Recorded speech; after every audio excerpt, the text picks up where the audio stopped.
हिंदुओं के लिए मैदान में उतरे हिंदू हृदय सम्राट योगी आदित्यनाथ, बांग्लादेश पर किया सीधा हमला।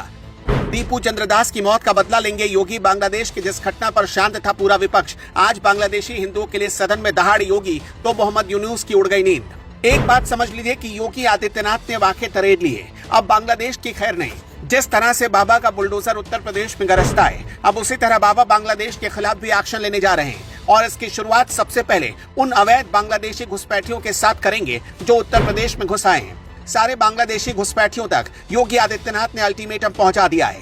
ये खतरे की घंटी है उनके लिए, क्योंकि अब योगी बाबा को गुस्सा आ चुका है। उत्तर प्रदेश विधानसभा का मानसून सत्र विधायी कार्यों के लिए नहीं बल्कि मुख्यमंत्री योगी आदित्यनाथ के आक्रामक तेवर की वजह से गूंज उठा। हाल ही में बांग्लादेश में भड़के हिंसा और वहां हिंदुओं को निशाना बनाए जाने की घटना पर मुख्यमंत्री योगी आदित्यनाथ ने सदन के भीतर जिस तरह से विपक्ष को घेरा और विपक्ष का चेहरा बेनकाब किया, उसने प्रदेश की राजनीति हिलाकर रख दी। एक रिपोर्ट के मुताबिक विधानसभा में मुख्यमंत्री योगी आदित्यनाथ का रौद्र रूप दिखा जब उन्होंने बांग्लादेश में एक हिंदू व्यक्ति की निर्मम हत्या और वहां अल्पसंख्यक समुदाय पर हो रहे अत्याचारों का मुद्दा उठाया। विधानसभा में योगी ने दहाड़ते हुए कहा, दोहरा मापदंड नहीं चलेगा।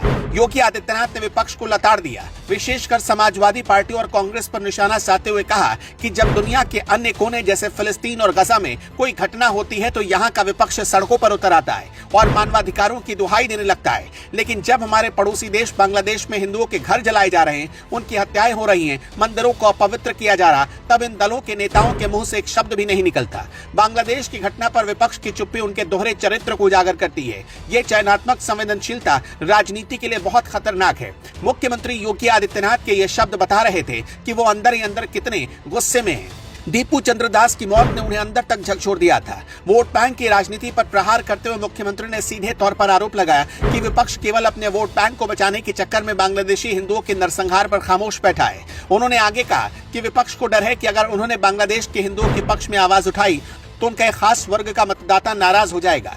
योगी ने इसे तुष्टीकरण की पराकाष्ठा कहा। एक बार फिर योगी आदित्यनाथ ने मैसेज दिया कि बटेंगे तो कटेंगे। अपने भाषण के दौरान योगी आदित्यनाथ ने राष्ट्र की एकता और अखंडता पर जोर देते हुए वही प्रसिद्ध नारा दोहराया जिसने हाल के दिनों में काफी सुर्खियां बटोरी, बटेंगे तो कटेंगे, एक रहेंगे तो नेक रहेंगे। उन्होंने बांग्लादेश का उदाहरण देते हुए उत्तर प्रदेश और देश की जनता को आगाह किया कि जो गलतियां इतिहास में हुई उसे दोहराना आत्मघाती होगा। उन्होंने जोर देकर कहा कि एकता ही सुरक्षा की गारंटी है। जब योगी आदित्यनाथ बोल रहे थे तब सत्ता पक्ष के सदस्यों ने जय श्री राम के नारों और मेजों की थपथपाहट से उनका स्वागत किया। मुख्यमंत्री ने विपक्षी नेताओं की आंखों में आंखें डालकर पूछा कि क्या बांग्लादेश में मारा गया वो हिंदू इंसान नहीं था?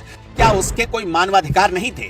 मुख्यमंत्री के इस आक्रामक रुख के सामने विपक्ष रक्षात्मक मुद्रा में आया। पहले तो धीरे धीरे एक एक विधायक समाजवादी पार्टी के खिसकने लगे और मैदान छोड़कर भागने लगे। जो सामने बैठ गए उनकी गजब की धुलाई हुई। समाजवादी पार्टी के नेताओं के मुंह में जमा दही आज खोल कर रख दिया था योगी आदित्यनाथ ने। समाजवादी पार्टी के नेताओं ने हालांकि इस मुद्दे को राज्य के मुद्दे से भटकाने की कोशिश बताने लगे। विपक्ष का तर्क था कि सरकार को बांग्लादेश की चिंता छोड़कर उत्तर प्रदेश की कानून व्यवस्था, बेरोजगारी और महंगाई पर जवाब देना चाहिए। लेकिन योगी आदित्यनाथ ने स्पष्ट कर दिया कि जब भी हिंदुओं पर संकट आएगा और मानवता पर प्रहार होगा तो वो चुप नहीं बैठेंगे। अगर इस वक्त भी कोई चुप है तो समझिए वो एक अपराधी है।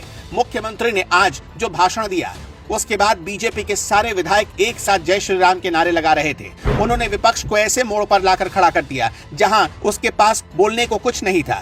खामोश रहने वालों को योगी आदित्यनाथ ने कड़ी चेतावनी दी और ये भी याद दिला दिया कि ये न्यू इंडिया है। बांग्लादेश अपनी हद में रहे तो फायदे में रहेगा। अगर कायदे को लांघने की कोशिश करेगा तो समझिए बांग्लादेश का अंत निश्चित है। योगी की इस दहाड़ से सीधे सीधे ढाका तक मैसेज पहुंचा है। सच पूछे तो आज मोहम्मद यूनुस के पांव कांप रहे होंगे। मोहम्मद यूनुस का असली डॉक्टर योगी आदित्यनाथ निकलेंगे। इलाज जल्दी होगा और योगी बाबा ही इलाज करेंगे। शुरुआत होगी उन बांग्लादेशियों से जो वैध प्रवासी बनकर उत्तर प्रदेश में छिप कर बैठे हैं। इन गद्दारों को ढूंढकर योगी आदित्यनाथ जहन्नुम में भेजने की तैयारी कर चुके हैं।